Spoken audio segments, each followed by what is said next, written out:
পুরো ইনস্ট্রাকশন পাঠিয়ে দিয়েছি, সবাই পারছে, হয়তো এক দুইজন পারে না আর কি, বাট তারপরেও আমি ইনস্ট্রাকশন পাঠিয়ে দিয়েছি, ঠিক আছে। সো এগুলো যদি তোমরা না পড়ো সেখানে আসলে তো আমার আসলে আর কিছু করার থাকে না।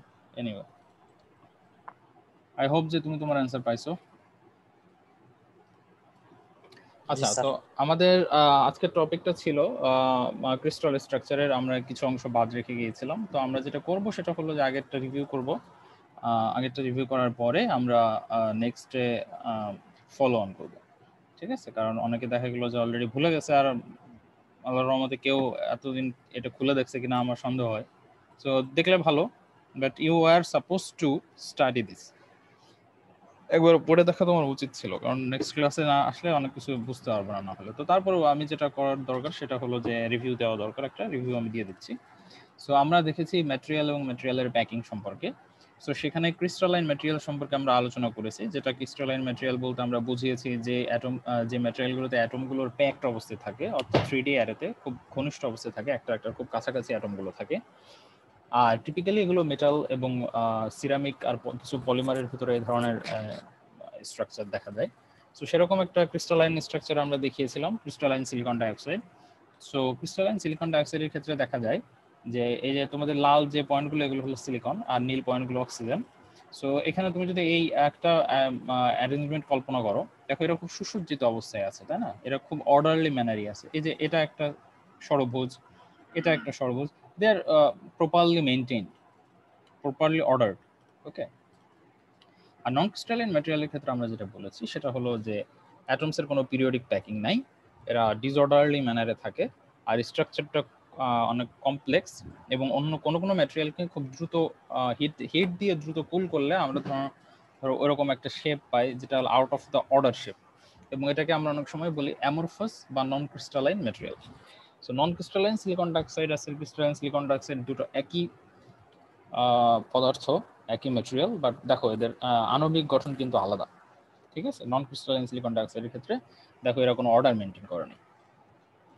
এরপরে আমরা এনার্জি এবং প্যাকিং এনার্জি সম্পর্কে আলোচনা করেছি, যে দেখা গেল যে নন ডেন্স র্যান্ডম প্যাকিং এর ক্ষেত্রে দেখা যায় যে তোমার অণুগুলোর ভিতরে একটা বড় গ্যাপ থাকে। সো এই গ্যাপ থাকার কারণে যেটা হয় সেটা হলো এদের এনার্জি আসলে অনেক বেশি লাগে, এই বন্ডটা বজায় রাখার জন্য অনেক বেশি এনার্জির প্রয়োজন হয়। অন্যদিকে ডেন্স প্যাক্ট বা অর্ডার প্যাক্ট যদি থাকে তাহলে দেখা যায় তার এনার্জি অ্যাকচুয়ালি আসলে অনেক কম লাগে। এরপরে আমরা বেসিক কনসেপ্টে ক্রিস্টাল স্ট্রাকচার সম্পর্কে জেনেছি, যে অ্যাটম এবং আয়ন এবং মলিকুলগুলো স্পেশালি কিভাবে অ্যারেঞ্জড অবস্থায় থাকে একটা ইউনিট সেলের ভিতরে। যেহেতু large amount of crystal structure আছে, আমরা মাত্র 3-4 ধরনের ক্রিস্টাল স্ট্রাকচার নিয়ে আলোচনা করব বা করেছি। 3 ধরনের নিয়ে অলরেডি, আর এক ধরনের বাদ আছে, ওটা আজকে আমরা 2 ধরনের বাদ আছে, ওটা আমরা আজকে দেখব। এগুলো আসলে কমপ্লেক্স হতে পারে, এটা বলেছি। আর এরপরে বলেছি ক্রিস্টাল ল্যাটিস সম্পর্কে। ক্রিস্টাল ল্যাটিস আসলে তোমার 3 ডাইমেনশনাল অ্যারে, একটা 3 ডাইমেনশনাল ইমাজিনারি অ্যারে, যেখানে অ্যাটমগুলো একটা একটার সাথে কোইনসাইড করে পজিশনিং অবস্থায় থাকে, ঠিক আছে। তো আমরা যদি এখানে একটা ম্যাটেরিয়ালের কেওলানাইট ক্লের অ্যারেঞ্জমেন্টটা দেখিয়েছি, যে অ্যাটমগুলো অ্যাকচুয়ালি কিভাবে একটা একটার সাথে বন্ডের অবস্থায় থাকে এবং লেয়ার তৈরি করে থাকে, ঠিক আছে। সেটা আমরা আরো ডিটেলস দেখবো সামনে। তার আগে আমাদের যেটা জানা দরকার বা আমরা যেটা জেনেছি সেটা হলো যে ইউনিট সেল কাকে বলে। তো ইউনিট সেল হলো, দেখো এই ভিতরে অ্যাটমগুলো একটা অর্ডারলি ম্যানারে আছে। অর্ডারলি ম্যানার মানে কি? কোনো একটা ক্ষুদ্রতম একক রিপিটেড অবস্থায় আছে। তুমি এটা এভাবে কল্পনা করো যে স্কুলে অনেকে তো লাইনে দাঁড়ায় জাতীয় সঙ্গীত গেয়েছো, কাউ নাই? ক্লাস অনুযায়ী সাজানো হয়, যে ক্লাস 6 এখানে, ক্লাস 7 এখানে, ক্লাস 8 এখানে, রাইট? তোমরা কি আমার কথা শুনতে পাচ্ছ? জি স্যার। জি স্যার, সাজানো হয়, তাই না? এখন এরা তো সবাই সুসজ্জিত অবস্থায় লাইনে দাঁড়ায়, ঠিক আছে। এখন যদি আমি বলি যে এদের ভিতরে সবচেয়ে ক্ষুদ্রতম একক কোনটা, তাহলে তুমি কাকে বলবা? একটা লাইনের ভিতরে ছেলেরা দাঁড়ায় আছে বা মেয়েরা দাঁড়ায় আছে সারিবদ্ধভাবে, এদের ক্ষুদ্রতম একক কি? প্রতি একজন ছেলে, একজন ছেলে বা একজন মেয়ে, রাইট? তার মানে হলো একজন ছেলেকে আমি যদি একটু এদিক ওদিক করে দিই তাহলে অ্যারেঞ্জমেন্টটা অ্যাকচুয়ালি চেঞ্জ হয়ে যাবে, রাইট? তার মানে হলো ক্ষুদ্রতম একক, মানে যেটা মিনিমাম একটা অ্যারেঞ্জমেন্ট মেনটেন করে, ঠিক আছে।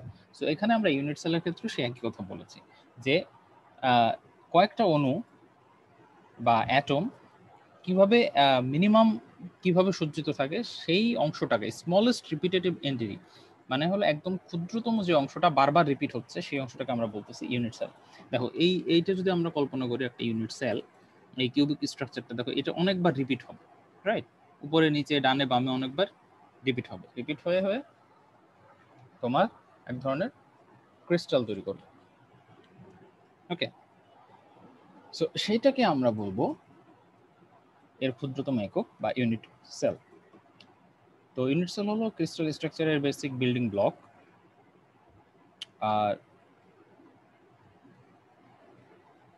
এটাকে আমরা যদি ট্রাইগোনোমেট্রিক শেপে দেখাই তাহলে আমরা দেখতে পাই যে এক্স ওয়াই জেড বরাবর এদের বিভিন্ন edge A B C edge গুলো আছে, এর ভিতরে অ্যাঙ্গেল আছে, আলফা বেটা গামা অ্যাঙ্গেল, মোটামুটি অ্যারেঞ্জমেন্ট এটা। আচ্ছা, ডেন্স প্যাকিং এর কারণটা আমরা গতদিন জেনেছি যে টিপিক্যালি একটা এলিমেন্টের ভিতরে অনেক অ্যাটমিক রেডাইগুলো সাধারণত সেম থাকে। যেহেতু অ্যাটমগুলো রেডিয়াস সেম, সেহেতু এরা খুব ক্লোজলি একটা একটার সাথে অবস্থান করতে পারে। আর এই মেটালিক বন্ডিং গুলো সাধারণত নন ডিরেকশনাল হয়, আর একটা খুব নিকটে অবস্থান করে বলে এদের বন্ডিং এনার্জি অনেক কম লাগে। এখানে আমরা সিম্পল কিউবিক স্ট্রাকচার সম্পর্কে জেনেছি। সো সিম্পল কিউবিক স্ট্রাকচারের ক্ষেত্রে আমরা একটা ম্যাটেরিয়াল সিলেক্ট করে নিয়েছি, সেটা হলো পোলোনিয়াম। পোলোনিয়ামের সবচেয়ে কম বা সবচেয়ে লোয়েস্ট ডেন্সিটি প্যাকিং আছে।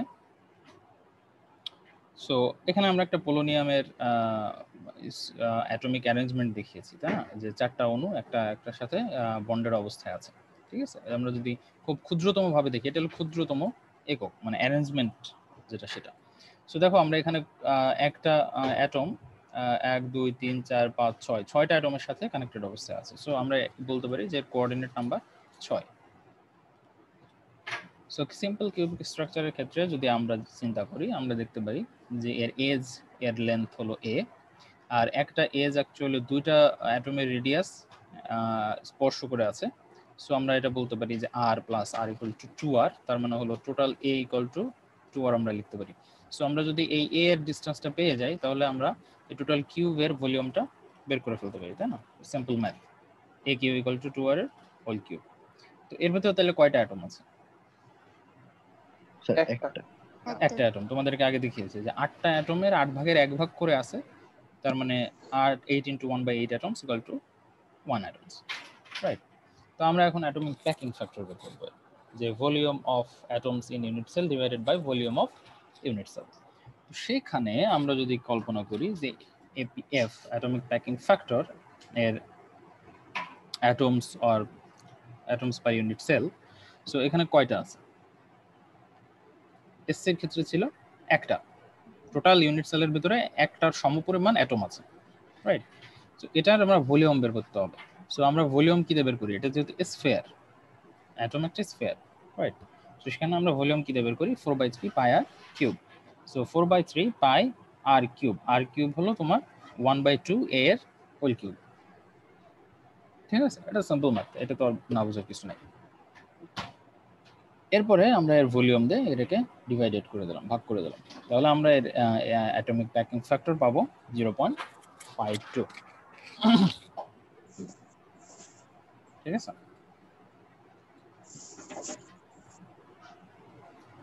এরপরে আছে বডি সেন্টার্ড কিউবিক স্ট্রাকচার বা বিসিসি।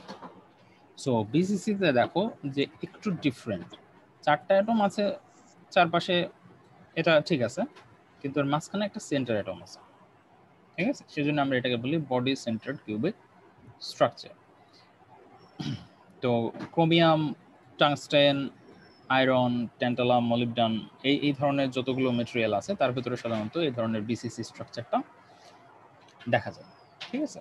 তো বিসিসি স্ট্রাকচারে একটা মাঝখানে সেন্টার অ্যাটম থাকে, আর সেন্টার অ্যাটমের চারপাশে এই যে 1 2 3 4 5 6 7 8 8টা অ্যাটম সুসজ্জিত অবস্থায় থাকে, তার মানে এর কোঅর্ডিনেট নাম্বার হলো 8। এই একটা মাঝখানে সেন্টার অ্যাটমটা দেখো এই সবগুলোকে টাচ করে আছে, ওকে? সো এর কোঅর্ডিনেট নাম্বার হবে 8। আচ্ছা, সো এখন আমরা ইউনিট সেল ভলিউমটা বের করব। এর ক্ষেত্রে দেখো যে তোমার অ্যাটমগুলো যে কানেক্টেড অবস্থা আছে সেই বরাবর আমরা একটা মানে এজ টানলাম, ঠিক আছে, আমরা একটা কানেক্টেড করলাম, এইভাবে একটা কানেক্টেড করলাম, আর এই এজটা তো আছে, রাইট? সো আমরা যদি এটা করি, আর এটাকে যদি সিম্পলিফাইড ভিউ লিখি, এটা হলো তোমার সেন্টার অ্যাটম, এটা হলো দুই পাশের দুইটা অ্যাটমের যে অংশটা আছে সেই অংশটা, বা আমরা পুরোটাই আঁকছি, কারণ আমাদের লাগবে শুধুমাত্র এইটুকু, বাট আমরা আমাদের সুবিধার জন্য পুরোটাই আঁকছি, না হলে আমরা শুধুমাত্র এইটুকু আঁকলেও হইতো, ঠিক আছে? আমরা যদি এইটা রিপ্রেজেন্ট করতে চাই তাহলে সেক্ষেত্রে আমাদের জাস্ট এইটুকু আঁকলেই হতো, কিন্তু সেটা দেখতে খারাপ দেখা যায়। সো আমরা কি করলাম, আমরা পুরো অ্যাটমটাই এঁকে নিয়েছি। তো এখানে হলো রেডিয়াসটা আর, এটা হলো 2r, এটা হলো রেডিয়াস আর, সেন্টার কানেক্টেড তো সেই জন্য। তাহলে এটা টোটাল ডিস্টেন্সটা কত হয়, 4r, রাইট? সো এটার ডিস্টেন্স যদি হয় 4r আর এটার ডিস্টেন্স যদি হয় a, তাহলে সেখান থেকে আমরা এই ডিস্টেন্সটা পিথাগোরাসের সূত্র দিয়ে √2a বের করে ফেলতে পারি, ঠিক আছে? স্যার হ্যাঁ বলো। স্যার এখনো তো স্যার আমাদের আর এর সাথে এর কোনো সম্পর্ক নাই স্যার, তাহলে স্যার আমরা এটা বের করবো কিভাবে স্যার? কেন আর এর সাথে এর সম্পর্ক নাই, কে বলছে? স্যার এটা ওই যে ওইভাবে করলে √3a এই যে মার্ক করতে পারবো না স্যার, তাহলে দেখাইতে পারতাম যে নিচে যে এ, এটা তো এ মানে স্যার আমি 2 মানে 2r সমান a লিখতে পারতেছি না তো স্যার। বাহুটা আছে না স্যার, প্রতিটা বাহুর দৈর্ঘ্য তো স্যার a, আর ওই কোন তখনই যে ইয়াটা আছে √2a যেটা দিছে ওইটাকে অতিভুজ দিয়ে দুইটা ঠাকুরকে সূত্রটা অ্যাপ্লাই করি তখন স্যার এটা √2a হয়। হ্যালো। হ্যাঁ, তো সেটাই তো, তোমাদেরকে তো আমি এটা কতদিন লিখে এঁকে দেখাইছি না? জি স্যার, না প্রথমে আমরা মানে আমি প্রথমে করতেছিলাম তো আমার 4r ছিল, ওইটা দিয়ে আমি পিথাগোরাসের সূত্র অ্যাপ্লাই করছিলাম আর কি, ওইটা অতিভুজ আর ওইটাকে ইয়া ধরে করছি, আমার ওইটা ছিল √3a, আর মিলতেছিল না, পরে আমি আর কি এটা ইয়া করলাম, তাই আবার ট্রাই করছি, হ্যাঁ এইভাবে তো, ট্রাই করছি। হ্যাঁ ওইটাই তো। সো আমাদের এখান থেকে শুধুমাত্র a এর ভ্যালুটা বের করা লাগবে, আর তো থাকবেই, ঠিক আছে? এখানে তো আমাদের কিছু করার নেই, রাইট? সেখান থেকে আমরা a এর ভ্যালুটা বের করে ফেললে, যদি আমরা বের করি তাহলে পাই 4/√3r, আর a কিউব যদি বের করি তাহলে পাই এটার জাস্ট হোল কিউব করে দিলেই শেষ। এটা কি বোঝা গেছে? তাহলে স্যার এর মান থেকে আবার আর এর মানটা বের করতে হবে না? হ্যাঁ, এটা তো বের করছি, a = 4/3√r, এই সম্পর্কটা তো বের করছি আমরা, রিলেশনটা তো বের করছি। জি স্যার, এটা তো a এর মান, তারপর কি আবার আর এর মান বের করবো না আলাদা ভাবে? কারণ যখন আমরা স্ফিয়ারের ইসে বসাবো, ভলিউমে বসাবো 4/3πr3, তখন আর এর মানটাও লাগবে। তুমি সেটাও করতে পারো, এই আরটাকে আরও রেখে দিতে পারো, কারণ কি আর নিচের আর আর উপরের আর কাটাকাটি হয়ে যাবে, ঠিক আছে? সো জি তুমি স্যার। সবগুলো এতে করতে পারো, সবগুলো আর এ করতে পারো, ইটস আপ টু ইউ। এটা নট নেসেসারি যে তোমাকে আরই রাখতে হবে অথবা এই রাখতে হবে, তুমি যা খুশি রাখো, কারণ ও কাটাকাটি হয়ে যাবে, তুমি কোনোভাবে ওটাকে রাখতে পারবে না। আমরা দেখি এটা, দেখলে বুঝবা। তাহলে কয়টা অ্যাটম আছে এর মাঝে? আমরা দেখছি যে আসলে অ্যাটম আছে দুইটা। ওকে, তাহলে আমরা অ্যাটমিক ফ্যাক্টর যদি বের করতে চাই, দুইটা অ্যাটম 4/3πr3, আর নিচে হলো 4/√3r3। এখন ও যেটা বলতেছিল যে আমরা আর এ রাখলাম, এখানে দেখো অলরেডি r³ চলে আসে, আর উপরে r³ আছে, এই দুটো কাটাকাটি হয়ে যায়। এখন তুমি যদি আর এর বদলে এ লিখতে চাও, লেখো, কোনো সমস্যা নেই। a = 4/3√4r/√3, তাই না? তো তুমি যদি এখানে আর এর বদলে ওইটা লিখো, আর এর বদলে আর এর সম্পর্কটা বের করতে হবে, তাহলে r = আসে √3a/4, তাই না? আমি যদি আরটাকে এই পাশে রাখি তাহলে √3a/4, তার মানে উপরে a আছে, এটাও a³ আসে, এটাই a³ আসে, আবার কাটাকাটি হয়ে যায়, ঠিক আছে? সো ইট উডন্ট এক্সিস্ট, এটা অল টাইম কাটাকাটি হয়ে ব্যালেন্স হয়ে যাবে। বোঝা গেল? সো তুমি এতে রাখো, আরে রাখো, ডাজন্ট ম্যাটার।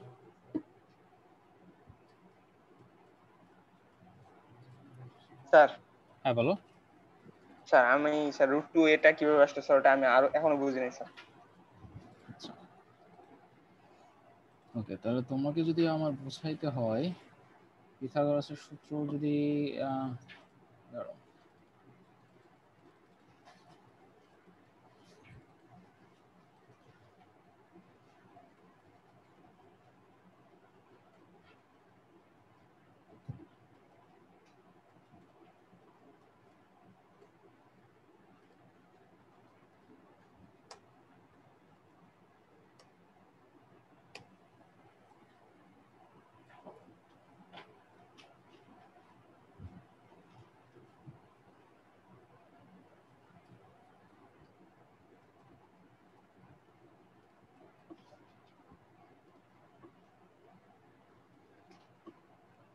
হোয়াইট বোর্ডটা ওপেন হচ্ছে না।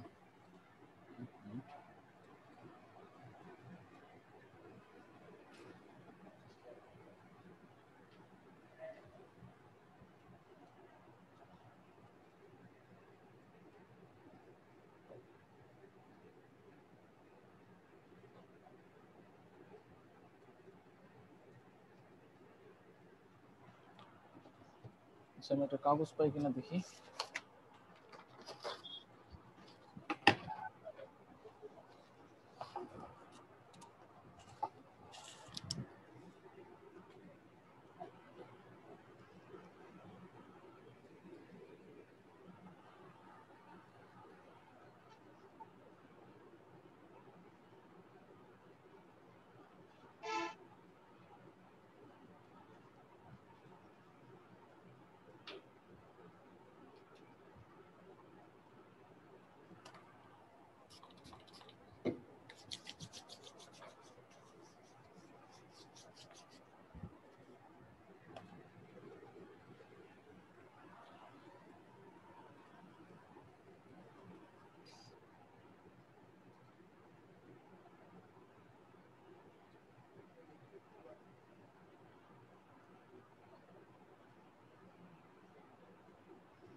ওকে, আচ্ছা তোমরা শুনতে পাও? জি স্যার। জি স্যার। ওকে, একটা জিনিস দেখো, এখানে তোমাদেরকে প্রথমে দেখানো হয়েছে যে এই যে যে অংশটা, এটা হলো এক ডিসটেন্স এ বা লেন্থ এ, রাইট? সো এটা যদি ডিসটেন্স এ হয়, তাহলে এই যে যে ডিসটেন্সটুকু, এটা কত? আর এই পুরোটা যদি এ হয়, তাহলে এইটুকু কত? এ বাই 2। ওইটা স্যার আর না, ঠিক আছে, আমি আর সেটা বুঝলাম, কিন্তু আর ইকুয়াল টু আমরা কি লিখতে পারি? টুয়াইস ওই হাফ না, এ a equal to 2 হাফ আর ওই জায়গায় a/2 লিখতে পারি স্যার। এখানে স্যার a বাই 2 a লিখতে by পারি, 2 জি তাই স্যার। না? এটা যদি a বাই 2 হয়, এই পাশের এটা কত? a/2 a by a/2 দুইটা a বাই 2 মিলে কত হয়? একটাই a। আর এই মাঝখানেরটা যদি আমি a এর রেসপেক্টে কল্পনা করি, তাহলে কি লিখতে পারি? একটাই এটা a হবে আচ্ছা 2a 2a এক্স্যাক্টলি, তাই না? কারণ কি, এটা স্ফিয়ার, রাইট? সো এখানে আছে 2a প্লাস a, তার মানে হলো 3a, 3a জি তাই স্যার। না? তার মানে হলো আমি যদি a এর রেসপেক্টে এটাকে কল্পনা করি, তাহলে এটা 3a, এটা a। এখন পিথাগোরিয়ান অ্যাপ্লিকেশন করো। আচ্ছা, অ্যানোটেট করা যাচ্ছে না, তাই না? আচ্ছা ওকে, তো 3a এর স্কয়ার, 3a এর whole square plus sorry 3a এর হোল স্কয়ার ইকুয়াল টু, এটা আমরা জানি না রাইট, তো আমরা ধরলাম এটা x, x স্কয়ার প্লাস এটা হলো a স্কয়ার, ঠিক আছে। এবার x স্কয়ারটাকে আমরা এই পাশে রেখে দিলাম, তাহলে এই পাশে যদি 3a স্কয়ার হয় তাহলে 3a সরি 9a স্কয়ার, এর কোথাও একটা ভুল হইছে, দাঁড়াও হবে না তো এটা। না এখানে আমি লিখতে ভুল করছি কোথাও। স্যার 2a হবে না স্যার, এটা a না স্যার, শুধুমাত্র স্যার। মাঝখানে স্ফিয়ারটা। জি স্যার। এটা তো এ স্যার। মাঝখানে এটা কত আসে, এটা কত আসার কথা, a এর রেসপেক্টে যদি কল্পনা করি a আসবে স্যার, শুধু এ a। আসবে দুইটার হচ্ছে রেডি আচ্ছা a আসে তাই না, তাহলে হলো তোমার 2a আসে। 2a sir. তাহলে আমরা যদি করি এটা 2a এর whole square equal to a square plus s square, x square equal to 4a square minus a square 3a square. আচ্ছা এখানে আমার বোধহয় লেখার ভুল হয়েছে, অথবা জি স্যার, √3a স্যার। √3 আসবে। √3 আসার কথা না, স্যার এই জায়গায় হচ্ছে আর √2 আসবে স্যার। স্যার √2 আসবে। এই জায়গায় হচ্ছে অতিভুজটা বের করতে বলছে, এই জায়গায় হচ্ছে লম্ব আর ভূমি হচ্ছে এ এ, যে আলাদাভাবে একটা অতিভুজ স্যার আলাদাভাবে এটা অ্যাপ্লাই করতে হবে। জি স্যার। ও আচ্ছা আচ্ছা সরি সরি সরি, না না না ঠিক আছে ঠিক আছে ঠিক আছে ঠিক আছে ঠিক আছে, আমি হলো এসসি এর কথা কল্পনা করতেছিলাম, ঠিক আছে। আমি এটা দেখাই, আমি তোমাদেরকে আমি তো বিসিসি পড়াচ্ছি, আচ্ছা ঠিক আছে ওকে, তোমার এটা ক্লিয়ার করে নি।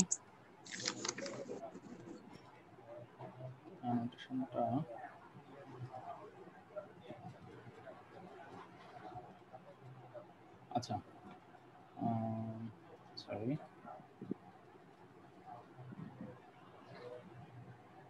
দেখো এখানে ড্র করি, আমি আর আলাদা ইয়া ওপেন করলাম না।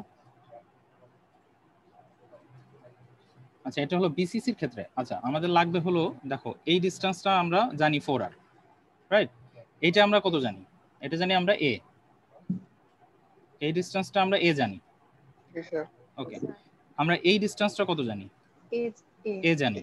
দেখো এইটা একটা ত্রিভুজ না, এটা একটা সমকোণী ত্রিভুজ না? জি স্যার। এটা তো একটা সমকোণী ত্রিভুজ, গতদিন তো আমি এটা দেখাইছিলাম। জি স্যার। বিসিসি বুঝাইতেছে, এটা ভুলে গেছি।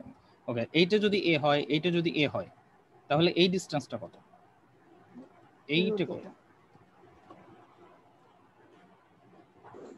জি স্যার, এবার ঠিক আছে স্যার। √2a exact. এবার ঠিক আছে স্যার। আর আমার যেটা হইছে, আমি হলো তোমাদেরকে ওই এসসি এর কথা কল্পনা করতেছি, ঠিক আছে। এটা তো আর মাঝখানে নাই, আমি তো এই বরাবর ধরে দিছি। এনিওয়ে ঠিক আছে, ওটা আলাদা একটা বের করে না লাগবে। হ্যাঁ আলাদা বের করে, গত ক্লাসেও আমি দেখাইছিলাম যে এটা কিভাবে আলাদা করে বের করে, ঠিক আছে। এবার বোঝা গেছে? জি স্যার। ওকে,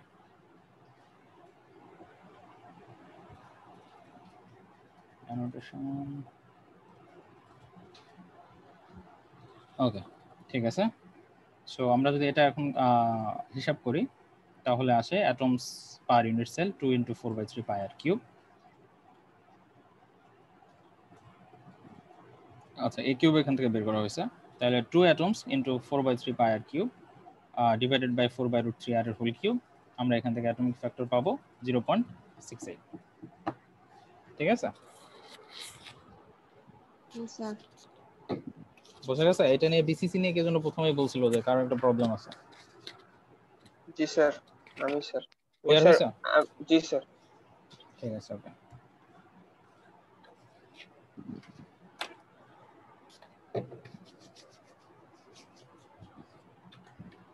আচ্ছা তাহলে আমরা এখন যেটা দেখব সেটা হলো face centred cubic structure FCC, ঠিক আছে।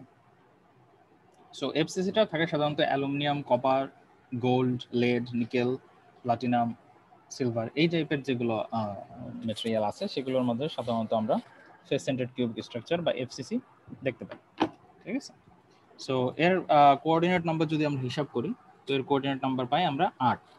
ঠিক আছে, একটা অ্যাটমের সাথে মোট 12টা অ্যাটমের অ্যাকচুয়ালি কানেক্টেড অবস্থায় থাকে।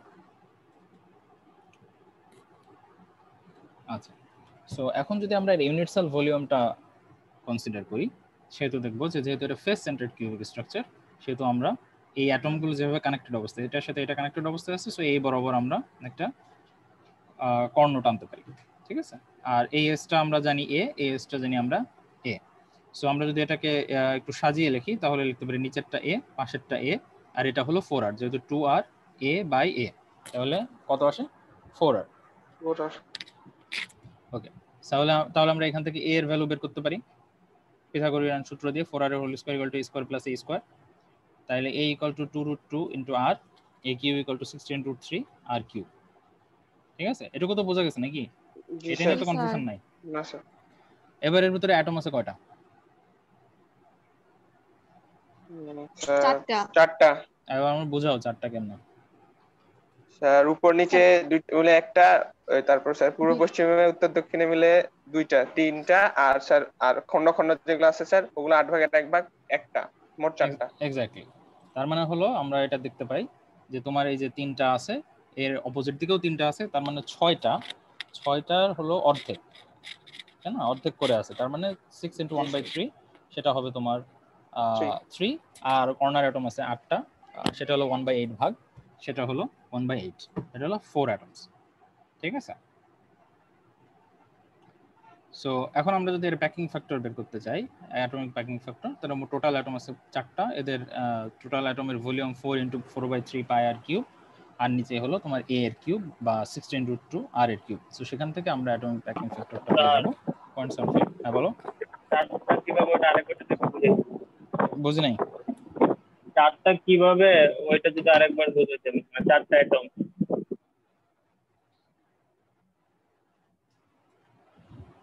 এই চিত্রটা বুঝছো তো নাকি?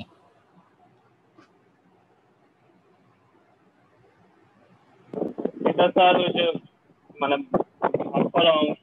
হ্যাঁ, তো এই যে অংশটা তুমি এই যে ফেসটা দেখতেছো এটা যে এর অপোজিট দিকে আছে সেটা তো জানো নাকি? জি স্যার। আমরা তো এক সাইডটা দেখতে পাচ্ছি, তাই না? Front side. তো ফ্রন্টে যদি এটা থাকে তো অপোজিট সাইডেও এরকম একটা আছে। ইয়েস। তাহলে এই পাশে আছে অর্ধেক, ওই পাশে আছে অর্ধেক, কয়টা হলো? একটা। এই সাইড বাদ গেল। এবার ডান সাইডে দেখি, ডান সাইডে আছে হাফ, এর অপোজিট দিকে আছে হাফ, তাহলে এখানে কয়টা হলো? আরেকটা। দুইটা। আরেকটা আছে উপরে, আরেকটা আছে নিচে, তাহলে কয়টা হলো? তিনটা। আর এই যে ছোট ছোট অংশ যেগুলো আছে এগুলো তো 8 ভাগের 1 ভাগ করে আছে, এটা আছে কয়টা? এখানে আছে 8টা। 8টার 1/8 অংশ আছে। হ্যাঁ, 1/8 অংশ। তার মানে একটা আছে। একটা আছে। তাহলে আগের 3টা আর এখন একটা, কয়টা হলো? 4টা। বুঝা গেছে? Thank you. সো এখান থেকে আমরা বের করে ফেললাম যে অ্যাটমিক প্যাকিং ফ্যাক্টর 0.754। তো এটা হলো তোমার maximum achievable atomic packing factor. ঠিক আছে, এর থেকে বেশি আসলে প্যাকিং ফ্যাক্টর পাওয়া আসলে সম্ভব নয়। এরপরে আরেকটা আছে ক্লোজড প্যাক হেক্সাগোনাল শেপের ক্ষেত্রে আমরা দেখতে পাই যে সেটা একটা হেক্সাগোনাল স্ট্রাকচার। এদের অ্যারেঞ্জমেন্টটা আসলে হেক্সাগোনাল ক্যাটাগরি এর। তুমি যদি দেখো যে এখানে 6টা অ্যাটম আছে, 1 2 3 4 5 6, মোট 6টা অ্যাটম আছে, আর নিচে এরকম 6টা অ্যাটম আছে। So they are connected that way, right? So cadmium, cobalt, zinc এবং টাইটানিয়ামের সাধারণত এইরকম হেক্সাগোনাল শেপ দেখা যায়। এই হেক্সাগোনাল শেপে সাধারণত আমরা একটা C/A রেশিও বের করি, সেটা হলো একটা অ্যাটম থেকে আরেকটা অ্যাটমের ডিসটেন্স একটা লেয়ারে, আর একটা লেয়ার থেকে আরেকটা লেয়ারের ডিসটেন্স সেটা হলো C, বা C/A সবসময় সাধারণত রেশিও হয় 1.633 হেক্সাগোনালের ক্ষেত্রে। আচ্ছা, আর এখানে দেখবা যে পার ইউনিট সেলে 6টা করে অ্যাটম থাকে। স্যার এই অংশটা স্যার একটু রিপিট করলে ভালো হতো স্যার, নেটে প্রবলেম ছিল স্যার, কেটে কেটে আসতেছে। শোনো, যাদের নেটের প্রবলেম থাকে আমি ভিডিওটা আপলোড করে দিই, তারা কিন্তু আবার দেখে নিতে পারো, ঠিক আছে? ক্লাসরুমে সবগুলোর ভিডিও আপলোড করা আছে। সো এনিওয়ে, তো হেক্সাগোনাল শেপে দেখো যে এরকমের 6টা অ্যাটম এক জায়গায় হয়ে একটা হেক্সাগোনাল শেপ তৈরি করেছে, এবং এটা একটা লেয়ারের উপর আরেকটা লেয়ার একটার উপর সজ্জিত অবস্থায় আছে, তাই না? সো এক্ষেত্রে আমরা যেটা করি একটা রেশিও বের করি, সেটা হলো C/A রেশিও। এ বলতে আমরা বোঝাচ্ছি যে একটা লেয়ারের ধরো উপরের লেয়ার যদি কল্পনা করি, এই একটা লেয়ারের একটা অ্যাটম থেকে আরেকটা অ্যাটমের ডিসটেন্স a, আর একটা লেয়ার থেকে আরেকটা লেয়ারের ডিসটেন্স সেটা হলো c, রাইট? তার মানে c by a equal to 1.633। এটা সবসময় সাধারণত হিসাব করলে 1.633 পাওয়া যায় এই রেশিওটা। আর এখানে অ্যাটম আছে 6টা, পার সেলে অ্যাটম থেকে 6টা, এর নাম দেখেই বুঝতেছো হেক্সাগোনাল ক্লোজড প্যাক। আর কোঅর্ডিনেট নাম্বার থাকবে 12টা। দেখো এই একটা সেন্টার অ্যাটম, উপরের 6টা লেয়ার আর নিচের 6টা লেয়ার, মানে সরি উপরের লেয়ারের 6টা অ্যাটম, নিচের লেয়ারের 6টা অ্যাটম, মানে মোট 12টা অ্যাটমের সাথে অ্যাকচুয়ালি কানেক্টেড অবস্থায় থাকে। সো আমরা বলবো কোঅর্ডিনেট নাম্বার হলো 12। স্যার আমি সি এর ব্যাপারটা বুঝিনি, কারণ সি এ তো 2টা অ্যাটম আছে, তো মনে হচ্ছে যে 2টাই তো অ্যাটমের ডিসটেন্স। আচ্ছা, এইটা ধরো একটা প্লেট, ঠিক আছে? এই প্লেটের উপরে 6টা অ্যাটম আছে, এটা হলো তোমার টেবিলের উপরে আছে। আর এই আর একটা প্লেট, এটা ওই বরাবর টেবিলের নিচেই আছে, মেঝেতে ফেলে রাখছো, ঠিক আছে? এর ভিতরে 6টা অ্যাটম আছে, বা বলতে পারো 6টা আপেল আছে, ঠিক আছে? 6টা অ্যাপেলের ভিতরে একটার, এই প্লেটে একটা অ্যাপেল সাজাইছো তুমি এ ডিস্টেন্সে, কিন্তু ওই টেবিলের থেকে ওই নিচে ওই বরাবর যে মেঝেতে যে প্লেটটা রাখা, এর ভিতরের ডিস্টেন্সটা হলো সি। আর একটা লেয়ারের, এটা হলো একটা লেয়ার, ঠিক আছে? এই লেয়ার এবং এই লেয়ারের ভিতরের ডিস্টেন্সটা হলো সি। আর এই একটা অ্যাটম থেকে আরেকটা অ্যাটমের ডিস্টেন্সটা হলো এ, not this atom and this atom. এই অ্যাটম আর এই অ্যাটমের ডিস্টেন্স আমরা মেনটেন করতে, মানে ক্যালকুলেট করতে পারি না, ঠিক আছে? কারণ এটা হলো সিঙ্গেল লেয়ার, এটা হলো আরেকটা লেয়ার, মাঝখানে স্পেস। বোঝা গেছে? Yes sir. ঠিক আছে।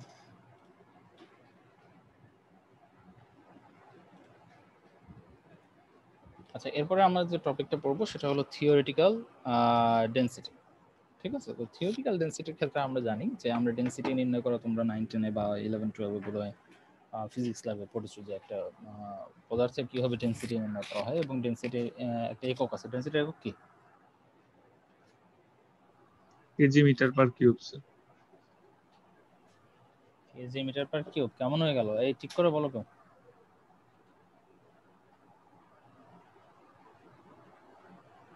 KG per metre cube. KG per metre cube, তাই না? তার মানে হলো মাস বাই ভলিউমের কিউব, কিউবিক ভলিউম। তো আমরা ডেনসিটি ইকুয়াল আমরা এভাবে বলতে পারি যে mass of atoms in unit cell, একটা ইউনিট সেলে অ্যাটমের যে টোটাল ভর সেটা divided by volume of unit cell, ঠিক আছে? ইউনিট সেলের ভলিউমটা। সো এখানে যদি আমরা হিসাব করি যে mass of atom in unit cell, সেটাকে আমরা যদি কেমিক্যালি বের করতে চাই, তো সেটা আমাদের প্রথমে কিছু ভ্যালু লাগবে, যেমন number of atoms per unit cell, তাই না? তারপরে অ্যাভোগাড্রোস নাম্বার, অ্যাটমিক ওয়েট। তো mass of atom in unit cell যদি আমরা বের করতে চাই, তাহলে যতটা অ্যাটম থাকবে তাকে আমরা যদি তার অ্যাটমিক ওয়েট দিয়ে গুণ করে অ্যাভোগাড্রো নাম্বার দিয়ে ভাগ করি, তাহলে তার মাসটা আমরা পেয়ে যাব। এটা অলরেডি কেমিস্ট্রিতে পড়ে আসছো, ইন্টারমিডিয়েটে ছিল তোমাদের, মানে এইচএসসিতে তোমরা এটা পড়ে আসছো। আমরা ওটাকে কি করব, ওটাকে শুধুমাত্র টোটাল ভলিউম দিয়ে ভাগ করে দেবো, ঠিক আছে? তাহলে যদি আমরা একটা উদাহরণ দেখি, যে ক্রোমিয়ামের একটা বিসিসি কনস্ট্রাকশন আমাদেরকে বলে দেওয়া হলো যে ক্রোমিয়াম এটা হলো বিসিসি স্ট্রাকচার ফলো করে। এর অ্যাটমিক মাস হলো 52.00 গ্রাম পার মোল, রেডিয়াস বা রেডিয়াল ডিস্টেন্স হলো 0.125 ন্যানোমিটার। মোট বিসিসিতে অ্যাটম আছে হলো 2টা, আমরা অলরেডি কিভাবে ক্যালকুলেট করে দেখে আসছি। আর এর যে এজ ডিস্টেন্স সেটাও আমরা জানি 4/√3 আর, যেহেতু আর দেওয়া আছে আমরা এজ এর ডিস্টেন্সটা এখান থেকে বের করে ফেলতে পারবো। এরপরে আমাদের যদি বলে ডেনসিটি বের করতে হবে, তাহলে কি করব, n into a by Avogadro's number. তার মানে n হলো atoms per unit cell into 52 gram per mole by Avogadro's number. So আমরা মাস পেয়ে গেলাম, তাই না? 2টা অ্যাটমের মাস কত সেটা পেয়ে গেলাম। এখন আমরা এটাকে ভলিউম দিয়ে ভাগ করে দেবো। এই ভলিউম হলো a কিউব, সেটা হলো 0.2887। সো আমরা যদি থিওরিটিক্যাল ডেনসিটিটা বের করি এটা ক্যালকুলেশন করে, তো আমরা পাবো 7.18 গ্রাম পার সেন্টিমিটার কিউব, যেটা আমরা অ্যাকচুয়াল মেজারমেন্টে পাই 7.19। কিছুটা ডিফারেন্স আছে বাট ভেরি ক্লোজ, তাই না? Negligible difference. এখন তো ডেনসিটির রেসপেক্টে আমরা এদেরকে কয়েকটা ভাগে ভাগ করতে পারি, যেমন মেটাল, সিরামিক এবং পলিমার। সেখানে মেটালের ডেনসিটি সবচেয়ে বেশি, তার থেকে বেশি সিরামিকের, তার থেকে বেশি সরি তার থেকে কম সিরামিকের, তার থেকে কম পলিমারের। ঠিক আছে, মেটালের ডেন্সিটি বেশি হওয়ার কারণ আমরা আগেও জানাইছি যে এটা আসলে ক্লোজ প্যাকিং অবস্থায় থাকে, অ্যাটমগুলো অনেক ক্লোজ থাকে এবং সব সমান রেডিয়াস, সো এদের ভিতরে ক্লোজনেসটা অনেক বেশি।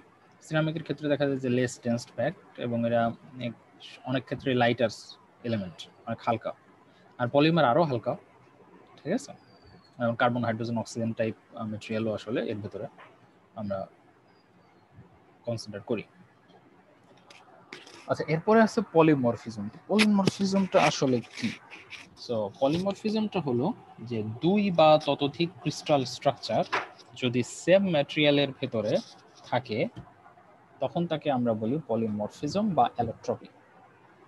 ঠিক আছে, সেটা কিভাবে? আমরা কার্বনের ক্ষেত্রে যদি দেখি, কার্বনের দুইটা রূপ আছে, একটা হলো ডায়মন্ড, একটা হলো গ্রাফাইট, এবং দুইটা একটা থেকে কমপ্লিটলি ডিফারেন্ট। ঠিক আছে, সেটা কিভাবে? যে ডায়মন্ড হলো খুবই হার্ড থাকে, মানে one of the hardest material in this আর্থ, তাই না? ডায়মন্ড। এর কারণ হলো এর যে আণবিক গঠন, এটা দেখো টেট্রাহেড্রাল। ঠিক আছে, মানে প্রায় 3 ধরনের ক্রিস্টাল স্ট্রাকচার একটার সাথে একটা সমন্বিত হয়ে এই ডায়মন্ডের স্ট্রাকচারটা তৈরি করে।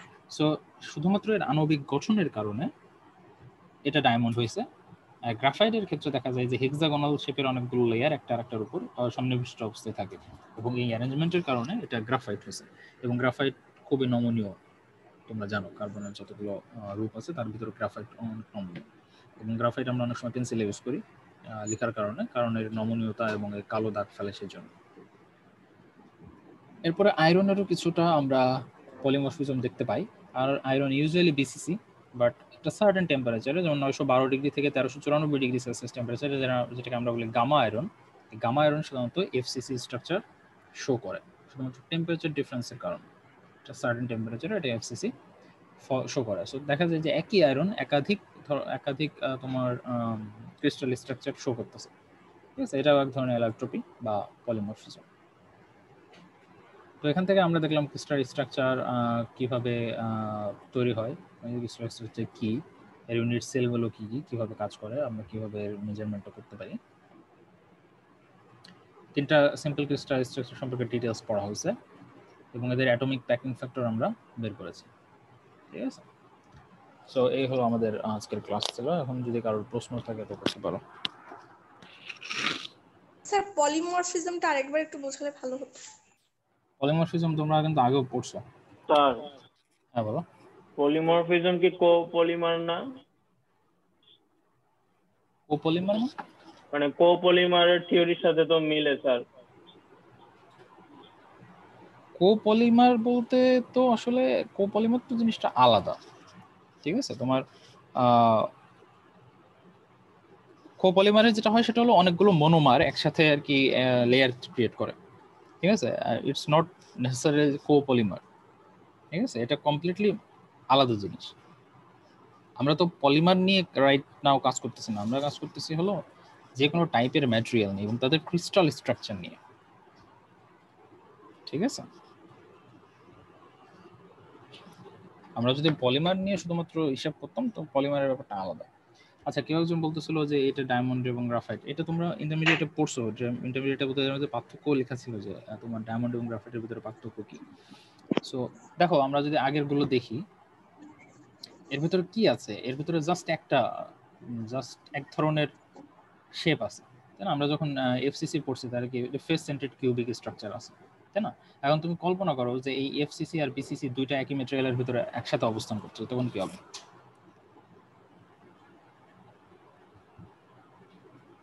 তখন তোমার এরকম একটা অ্যানোমালি তৈরি হবে ডায়মন্ডের মতো। ঠিক আছে, একটা সার্টেন অ্যারেঞ্জমেন্টে যখনই এই অ্যাটমগুলো থাকবে, নর্মাল বিসিসি, এফসিসি বা এসসি ফলো না করে, তখন আমরা এই ডায়মন্ডের মতো হার্ড ম্যাটেরিয়াল পেতে পারি অথবা গ্রাফাইটের মতো অনেক নরম ম্যাটেরিয়াল পেতে পারি, একই কার্বনের, শুধুমাত্র অ্যাটমিক অ্যারেঞ্জমেন্ট ডিফারেন্ট হওয়ার কারণে। ঠিক আছে, এটা নিয়ে আর কোনো কোশ্চেন আছে?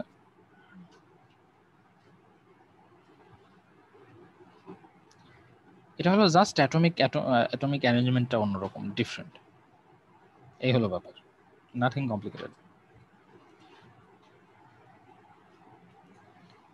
আগের কোনো কোশ্চেন আছে স্যার বলো। স্যার পৃথিবীর সবথেকে দামি মৌল কি স্যার ইউরেনিয়াম? না, ইউরেনিয়াম অ্যাকচুয়ালি দামি না, ইউরেনিয়াম খুবই সস্তা। ইউরেনিয়াম সস্তা না হলে প্লাটিনাম তাহলে? Sir tungsten? টাংস্টেন না, প্লাটিনাম। না স্যার, প্লাটিনাম। প্লাটিনাম, তারপরে বোধহয় আছে গোল্ড প্রবাবলি। ডায়মন্ডের কিন্তু অ্যাকচুয়ালি কোনো মূল্য নাই, এটা জানো? স্যার তাহলে এত মূল্য নাই কেন স্যার ডায়মন্ডের? আমি যে আরেকটা সেদিন একটা পড়ে দেখলাম সায়েন্স বিতে স্যার, ওটা স্যার এই মহাকাশের কাজে ব্যবহার, ওটা স্যার থেকে প্লাটিনামের থেকে অনেক দামি স্যার। না, ওইটা তাহলে অ্যালয়। অ্যালয়ের ক্ষেত্রে বলতেছি না, আমরা বলতেছি যে সিঙ্গেল ম্যাটেরিয়াল যেটা সবচেয়ে দামি। ঠিক আছে, যেমন তুমি জিঙ্কের ডুরালুমিন চিন্তা করলে ডুরালুমিন আসলে আমরা ওইভাবে হিসেব করতে পারবো না। আচ্ছা, ডায়মন্ডের ব্যাপার হলো যে ডায়মন্ড পৃথিবীতে ডায়মন্ডের অভাব নাই, লিটারেলি ডায়মন্ডের পৃথিবীতে কোনো অভাব নাই, এবং ডায়মন্ড খুব একটা কাজের ধাতু না। ঠিক আছে, তবে সমস্যা যেটা সেটা হলো যে ডায়মন্ডকে কন্ট্রোল করে মাত্র একটা কোম্পানি। ঠিক আছে, মনোপলি আছে। সো তারা অ্যাকচুয়ালি সাপ্লাইটাকে কন্ট্রোল করে, এবং সাপ্লাই কন্ট্রোল করার মাধ্যমে তারা দামটাকে বাড়ায় দেয়। ঠিক আছে, এটা নিয়ে তোমরা ইন্টারনেটে পড়াশোনা করতে পারো, প্রচুর ডকুমেন্টারি আছে এটা নিয়ে, বা এটা নিয়ে অনেক ইয়েতেও লেখা আছে। বাট মানে সায়েন্স পার্সপেক্টিভে ডায়মন্ডের ভিতরে স্পেশাল এমন কিছু নাই যার কারণে দাম বেশি হওয়ার কথা, এবং দাম বেশিও না, অ্যাকচুয়ালি খুবই সস্তা, এবং ডায়মন্ড ল্যাবরেটরিতে তৈরিও করা যায়। ইভেন ইন্টারেস্টিং একটা ফ্যাক্ট বলি, তুমি যদি একটা ডায়মন্ড কিনো এবং ওটাকে যদি বেচতে চাও, তো যার কাছ থেকে কিনছো সে তোমাকে সমপরিমাণ দাম জীবনেও দিতে রাজি হবে না। 10,000 টাকা দিয়ে কিনলে তোমাকে 2,000 টাকাও দিতে রাজি হবে না, কারণ সে জানে যে এর কোনো ভ্যালু নেই। ডায়মন্ড কিনে দেবো না স্যার। হ্যাঁ, এখন তারপরেও মানে একটা সোশ্যাল স্ট্যাটাস হয়ে গেছে এই আর কি। হ্যাঁ,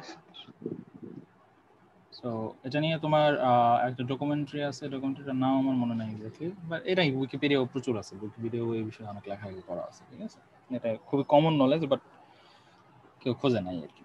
সো এনিওয়ে, আমাদের টপিক সেটা না, আমাদের টপিকের থেকে ডেভিয়েট হয়ে যাচ্ছি। আচ্ছা, এই বিষয়ে আগের কোনো কোশ্চেন আছে কিনা?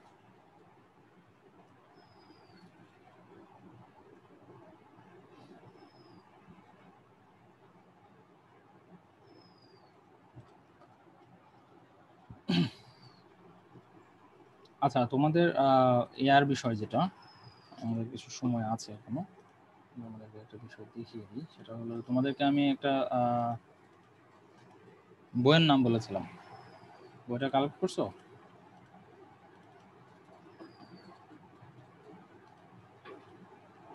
কেউ করো নাই?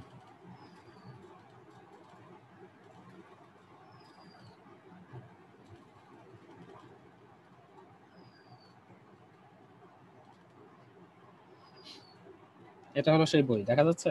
ও, শেয়ার দিন এটা না।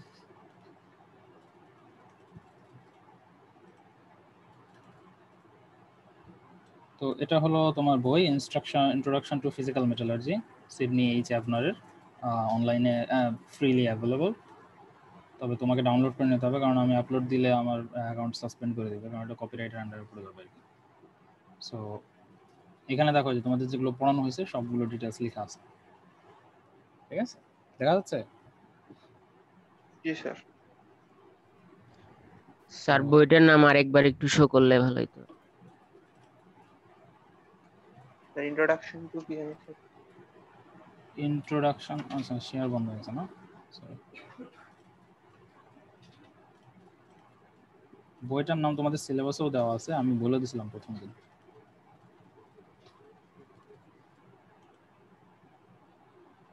প্রথম বইটা? হ্যাঁ হ্যাঁ, প্রথম বই, introduction to physical metallurgy, second addition. আমার কাছে সেকেন্ড এডিশন আছে, বাট এটা আরো লেটার এডিশন পাওয়া যাবে হয়তো। সো তোমরা লাইব্রেরি জেনেসিস বা এই টাইপের যে কোনো ওয়েবসাইটে পেয়ে যাবে। এখানে দেখো তোমাদের যেটা পড়ানো হয়েছে সেটা খুব সুন্দর করে এখানে দেওয়া আছে, মেটাল স্ট্রাকচার অ্যান্ড ক্রিস্টালাইন। কারো যদি আরো ফার্দার রেফারেন্সের দরকার হয়, এখানে তোমার সেই ছবিগুলো এঁকে বোঝানো আছে। ঠিক আছে, স্যার এই বইটাকে ক্লাসরুমে তো আপলোড দিছিল না, ক্লাসরুমে আপলোড দিলে ওটা ওরা সরাই ফেলে আর কি, মানে কপিরাইটের আন্ডারে পড়ে যায়। আমি তো এখান থেকে সো এটা তোমরা ডাউনলোড করে নিও, এটা জাস্ট সার্চ দিলেই পাবা।